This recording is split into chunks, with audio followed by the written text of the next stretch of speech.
L'entrepôt du bricolage, filiale du groupe Samsey, vous présente Si on parlait.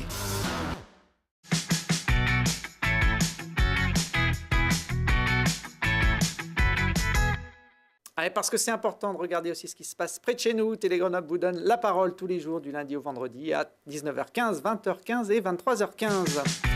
Aujourd'hui, avec nos invités, on va parler d'un film qui nous emmène tout là-haut sur les traces d'un surdoué du snowboard et d'un coup de crayon qui a le talent de nous faire rire en toute situation. Et pour parler de ces sujets, j'ai le coup de crayon avec nous, Clé de 12, bonjour. Salut. Dessinateur, caricaturiste, bien connu notamment des téléspectateurs de Télé Grenoble. À côté de vous, Serge Azanavicius. Bonjour Serge. Bonjour. Comédien et désormais réalisateur, puisque vous sortez votre premier film au cinéma. Un film dans lequel on retrouve à leur façon deux montagnards de la vallée de Chamonix. Stéphane Dan, bonjour. Bonjour. Guide de haute montagne, plutôt skieur. Et à côté de vous, Julien Herry. Bonjour Julien. Bonjour. Vous aussi guide de haute montagne, plutôt snowboarder cette fois. Serge, vous avez plus de 20 ans de carrière dans le cinéma. Vous avez participé à une soixantaine de productions à peu près. Je crois que vous allez dire 20 ans de carrière dans le ski. C'est vrai aussi. C'est vrai. Peut-être aussi, parce que je crois que 30 ans de travail dans le... Oui, 20 ans dans le cinéma, 30 ans de spectacle et 20 ans de ski, ouais. Pourquoi avoir choisi la montagne pour réaliser votre premier long métrage ? En fait, c'est exact. Ce serait plutôt l'inverse. Je n'ai jamais eu dans l'idée de devenir réalisateur, mais on avait envie avec Stéphane, avec qui je skie depuis une vingtaine d'années, de raconter une histoire, de faire un film qui se passe dans l'univers de la montagne et particulièrement dans les skis, avec des skieurs de l'extrême, de montrer ça au cinéma. On sentait qu'il y avait des personnages qui méritaient d'être dans des films, qui racontaient des histoires, qui avaient des belles images à faire. Et donc, c'est plutôt de l'envie de raconter l'histoire qu'est né le fait de devenir réalisateur. Mais je n'ai pas dit je serai réalisateur et je vais raconter ça. Un mec qui veut être réalisateur et qui fait ça comme premier film, il est complètement dingue. Oui, parce qu'on va le voir, il y a certaines contraintes quand même d'aller tourner en montagne. Stéphane Dan, est-ce qu'on peut vous présenter comme un pionnier du freeride ? Vous avez été un des premiers à défricher. Alors, je ne veux pas trahir votre âge, hein, mais... Ouais, non, mais c'est vrai, j'ai fait partie de cette première vague, en fait, de l'évolution un peu de la glisse, etc., notamment dans le ski. Et donc, dans le freeride, j'ai participé aux premières compétitions de freeride et fait beaucoup de films en tant que skieur, beaucoup voyagé. J'ai eu la belle vie, on va dire, pendant des années, et je l'ai toujours. Hein. Mais voilà, beaucoup de voyages, beaucoup d'expéditions pour ramener des images, faire du ski et voilà, faire des traces. Alors, on a pu vous voir dans les opus des Nuits de la Glisse qui, à l'époque, tournaient un petit peu partout en France, notamment. Ouais. J'avais tourné, skié pas mal pour les Nuits de la Glisse, puis après, continué à skier avec eux en tant que guide, en fait, et puis responsable de la sécurité, des pentes, sur le tournage. Alors, vous êtes inspiré pour ce film, tout là-haut, de la vie d'un autre habitant de la vallée de Chamonix, Marco Siffredi. Alors, c'est un nom à faire du cinéma, mais lui, c'était plutôt avec une planche de snowboard qu'il était doué. Marco, il s'est illustré au début des années 2000 en allant défier les pentes les plus raides, et notamment un couloir qui permet de descendre du sommet de l'Everest, pour ceux qui ont le niveau. Tout à fait. Marco a eu une carrière assez courte, hein, malheureusement, mais il a en très peu de temps, il a fait des itinéraires complètement incroyables, et que ce soit dans le massif du Mont Blanc, un peu partout sur la planète. Et il avait cette passion pour l'Everest et notamment pour le couloir Hornbein. Donc il avait réussi le couloir Norton l'année d'avant, qui est déjà un très très bel exploit, hein, puisque c'est la première descente de la face nord de l'Everest. Et donc il a tenté la deuxième année le couloir Hornbein et on ne sait pas. Il a disparu, on n'a jamais retrouvé son corps. Il a disparu. On imagine évidemment il a disparu, donc fini, mais... forcément derrière, il a inspiré beaucoup de jeunes. Ça a été c'est un peu la trace de l'ange, hein, c'est le titre de son livre, du livre qui a été écrit sur lui. Et je trouve que ça lui va bien. C'est-à-dire qu'il a eu un moment très bref où il a brillé et il a été très très loin devant. Et voilà, il a inspiré beaucoup de gens. C'était un enfant de la vallée avec un caractère un petit peu excentrique, on peut dire ça ? Ouais, tout à fait. Ouais. Donc, il aimait bien se colorer les cheveux, notamment pour faire parler de lui, mais il avait le talent pour faire parler de lui au-delà de son côté excentrique. Il a disparu dans le couloir du Hornbein, qui est un couloir mythique pour ceux qui connaissent un peu l'Everest.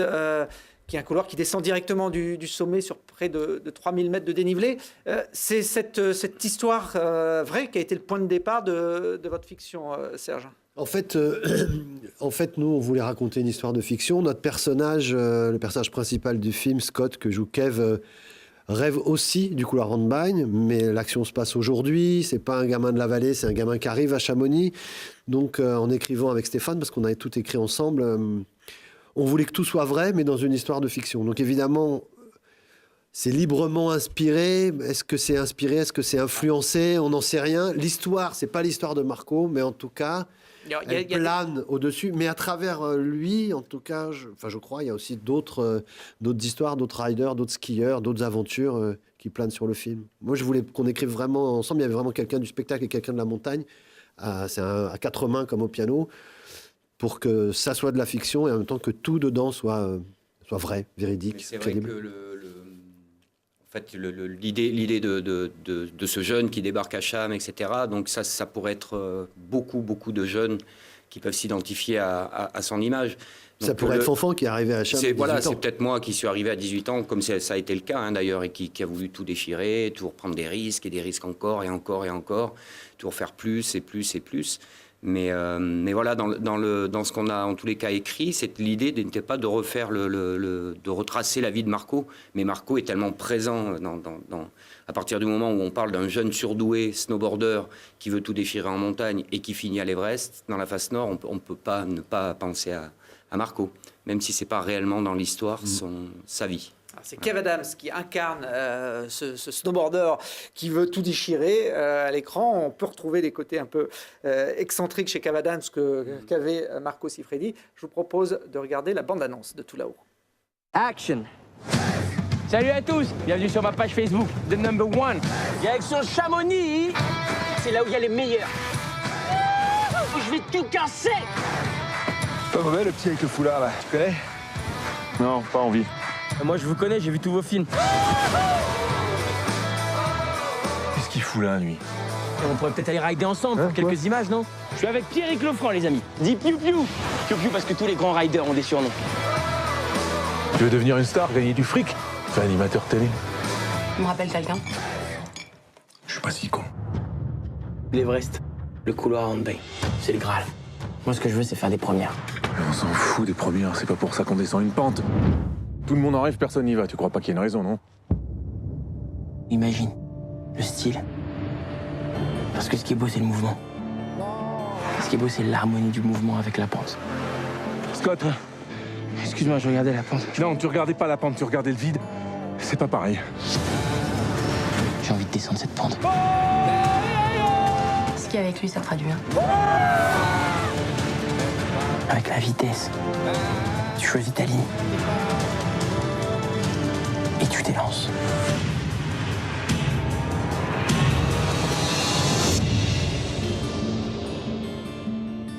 C'est vrai que c'est beau. Je peux faire un selfie? Tu m'emmerdes. Stéphane, dans le film, vous doublez Vincent Elbaz. Là aussi, on peut trouver des similitudes avec votre parcours, l'ancien, un petit peu rangé des pentes extrêmes, qui est encore ça au fond de lui. Il me semble qu'il y a des connexions et des points communs. Ouais. Et Vincent, avec qui j'ai passé beaucoup de temps, avant de commencer le tournage, pour l'imprégner un petit peu du personnage, des personnages, des guides, enfin des skieurs, des riders, du risque, etc. On a passé beaucoup de temps ensemble à discuter, à aller skier, à aller prendre des mimiques, lui apprendre des mimiques, parce que ne serait-ce que porter une paire de skis pour être crédible, c'est compliqué. Voilà, on a passé beaucoup de temps et il a réellement su s'imprégner du personnage, des personnages. C'est pas un personnage à la fois. C'est la communauté des skieurs, des gens qui prennent des risques en montagne, etc., qu'il a retranscrit. Et je trouve qu'il s'est très bien imprégné de toutes ces émotions et de tout ce que l'on vit au quotidien.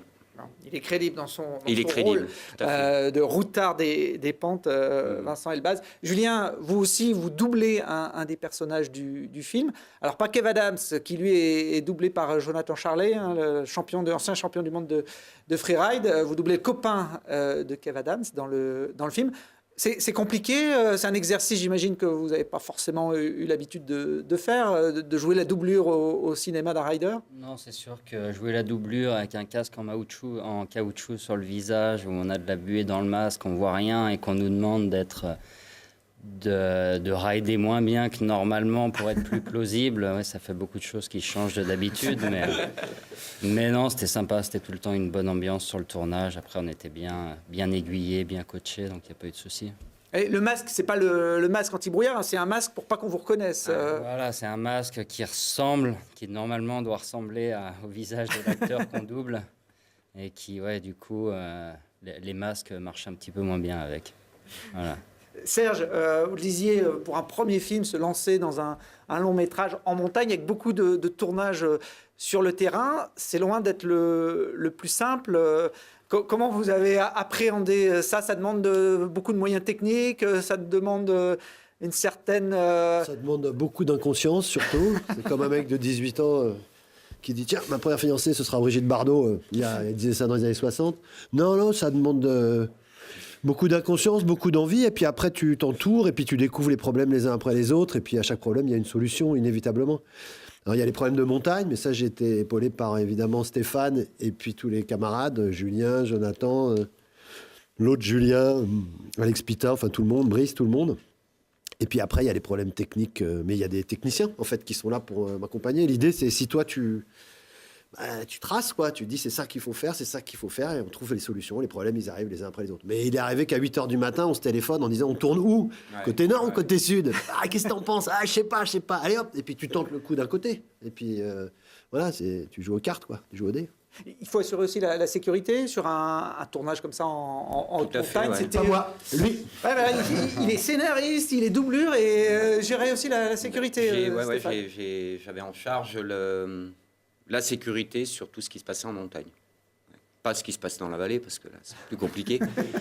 Mais non, en montagne, ouais. Mais après, par choix, en fait, et puis après avoir discuté avec Serge aussi pour les histoires de doublure, etc., j'ai bien aimé avoir choisi des riders guides aussi, parce qu'ils ont un petit peu la double compétence, tout à fait, qu'on pouvait facilement rebondir de l'un sur l'autre. Et j'aimais bien une équipe intégrée qui prenne un rythme et que tout le monde soit un peu intégré. Donc voilà, Julien est guide aussi.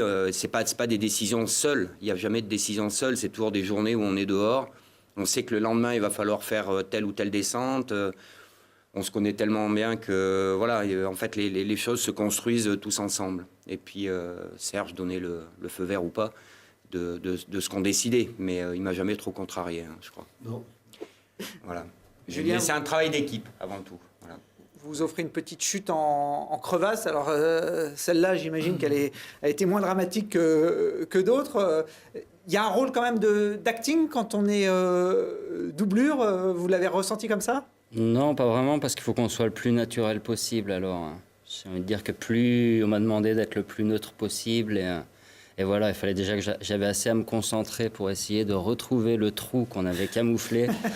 Donc, j'ai pas vraiment le temps de faire de l'acting ou quoi que ce soit. Si, un petit peu plus sur la descente, quand on surfait, il y avait certaines choses, il fallait passer sur une plaque de glace, ou voilà, il fallait un petit peu de crédibilité, donc un petit peu plus, mais...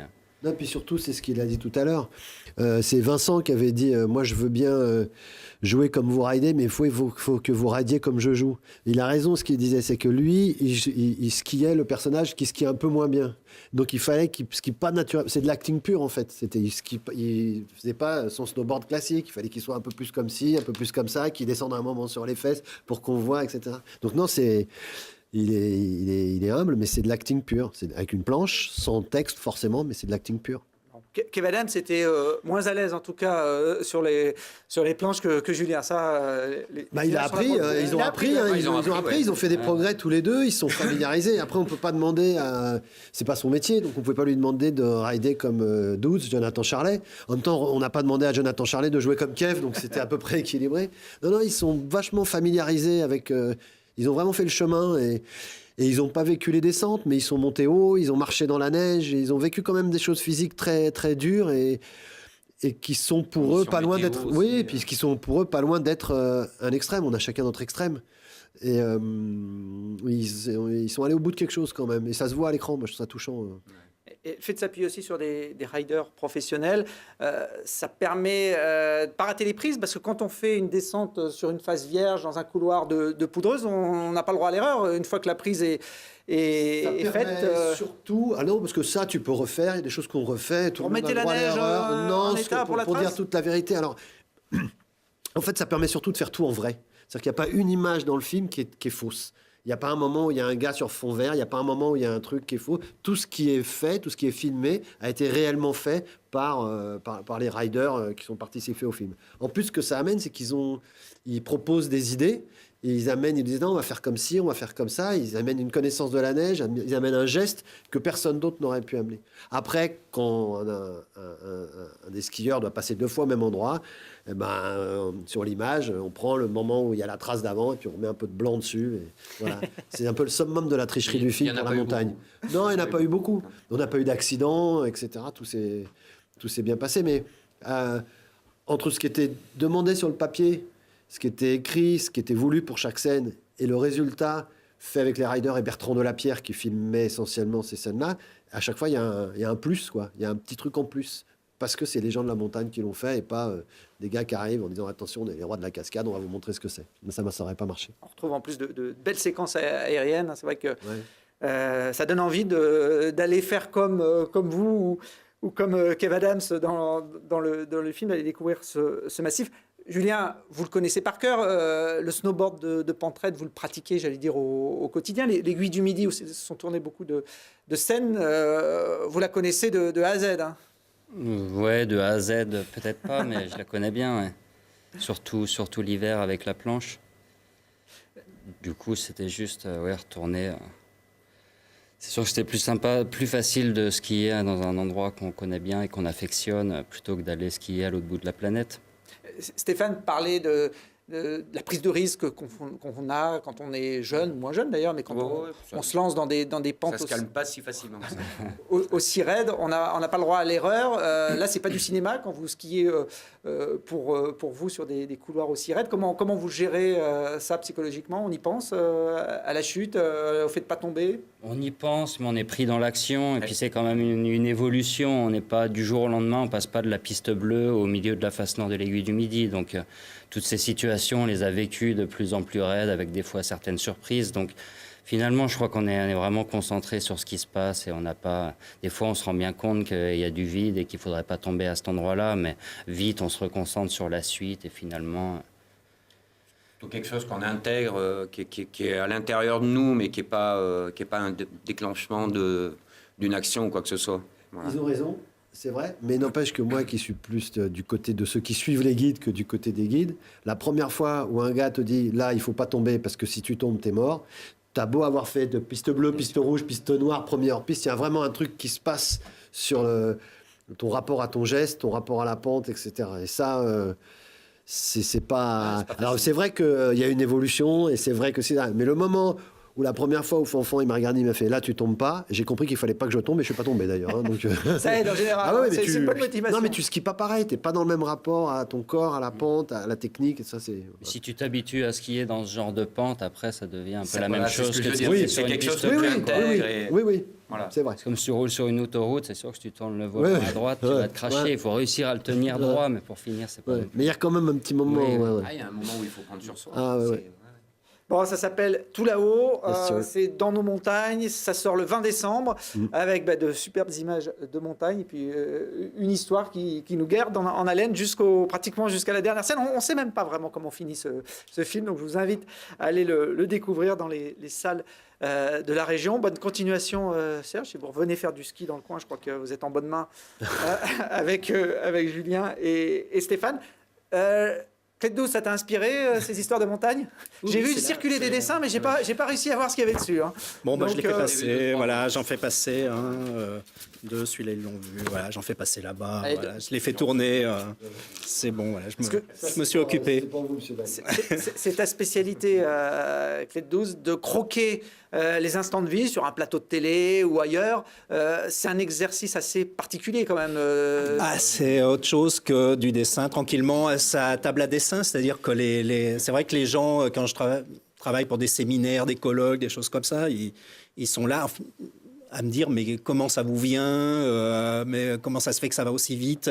Et j'ai pas de doublure, ça m'arrangerait des fois peut-être d'avoir une doublure parce qu'on irait 2 fois plus vite. Mais c'est vrai que lors d'un direct, une journée de direct, ça va entre 50 et 100 dessins, donc il y a de quoi produire de pas mal de choses. La semaine dernière, j'ai fait une journée, 76 dessins, une autre, pas loin de 100. Je produis. Votre domaine de prédilection, c'est la politique, notamment les soirées électorales sur Télé-Grenoble. Vous êtes là à produire. C'était une belle année aujourd'hui. Il y avait des échéances. On vous voit là à l'œuvre lors d'un de nos directs à la préfecture. Il n'y a jamais l'angoisse de la page blanche, de se dire je ne suis pas inspiré, j'arrive pas à trouver un angle. C'est exactement comme les montagnards. Si je tombe, je vais me faire mal, mais non, je suis là et je tombe pas, quoi. Donc j'arrive et c'est vrai que ça sort. Je fais mon métier, quoi. Donc non, j'angoisse pas trop là-dessus. Après, des fois, on passe juste, puis des fois, on fait une belle voix, quoi. Donc c'est ce qui est particulier. C'est un métier que vous conseilleriez aux jeunes dessinateurs de presse? Comment... Oui, que je conseillerais déjà, parce que quand on veut faire du dessin, des fois je rencontre des jeunes qui disent ouais, je voudrais faire du dessin, et c'est vrai que les parents ont peur, les conseillers d'orientation disent mais c'est pas un métier. Si, c'est un métier, mais bon, c'est pas évident comme pas mal de choses. Les métiers artistiques, c'est un peu ça, hein. Il y a pas mal d'appelés, un peu d'élus. C'est vrai que les gens, ça fait 30 ans que je fais ça, ils me disent toujours mais sinon, vous faites quoi dans la vie? Non, je fais que ça. Et sinon, on vous dit mais alors, vous travaillez dans quel journaux? Mais on n'est pas obligé non plus d'être sur les sunlight, sous les sunlights, d'être non, ça va. Là, j'ai dû refuser suffisamment de boulot pour bien. Il n'y a pas de crise alors dans le le dessin, en tout cas dans votre secteur? Oh, si, parce que il y a des nouveaux supports. Mais c'est vrai que la presse quand même s'envoie. Hein. Mon buraliste a fermé cette année. Je fais un petit coucou. Mais non, c'est pas évident. Mais il y a d'autres supports qui existent. Combien de dessins vous faites dans une année? Plusieurs centaines, voire même presque plusieurs milliers, oui. Donc quand je fais l'éphéméride, il faut en trier 365. Ah oui, parce que là, j'ai dans les mains le dernier opus de ce calendrier attendu de pied ferme chaque année par les aficionados de Clé de 12, et il y en a pas mal. 365 jours, donc 365 dessins. Voilà, alors bon, c'est sûr que j'ai dû trier, parce que rien que par exemple sur les élections, j'avais fait une expo au 5 qui avait une centaine de dessins, donc que j'avais fait régulièrement. Tous les jours, je venais, je rajoutais dans le restaurant quelques petits dessins. Le 5 avait joué le jeu, ça avait été assez sympa. Et c'est vrai que j'en ai mis peut-être un tiers des dessins de l'expo du 5, parce que dans l'éphéméride, je mets à peu près un tiers de dessins que je fais lors de direct, un tiers de dessins que je fais pour des journaux, des revues, des sites, et puis il y a un tiers d'inédits. Et quand je le finis, je la finis parce que c'est une éphéméride. Oui. Faire attention à ça. Le féminin, le masculin, en ce moment, c'est très discuté. Oui.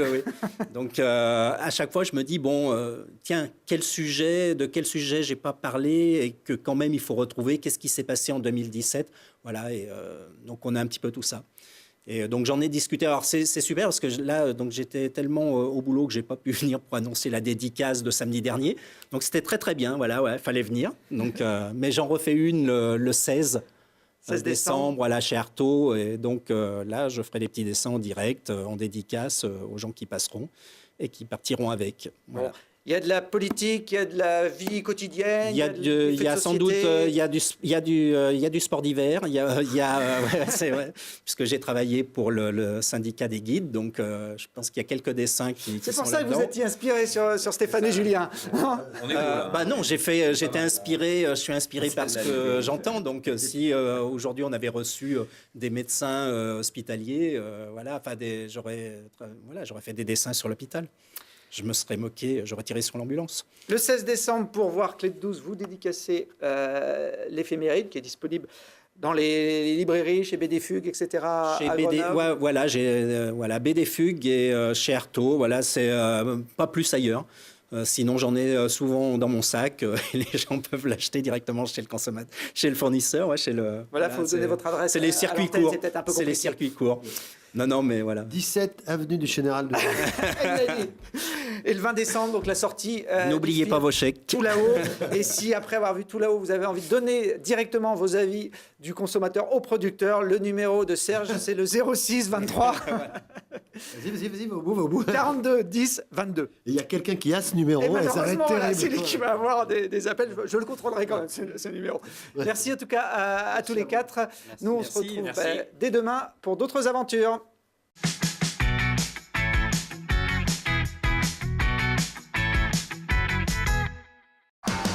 L'entrepôt du bricolage, filiale du groupe Samsé, vous a présenté Si on parlait.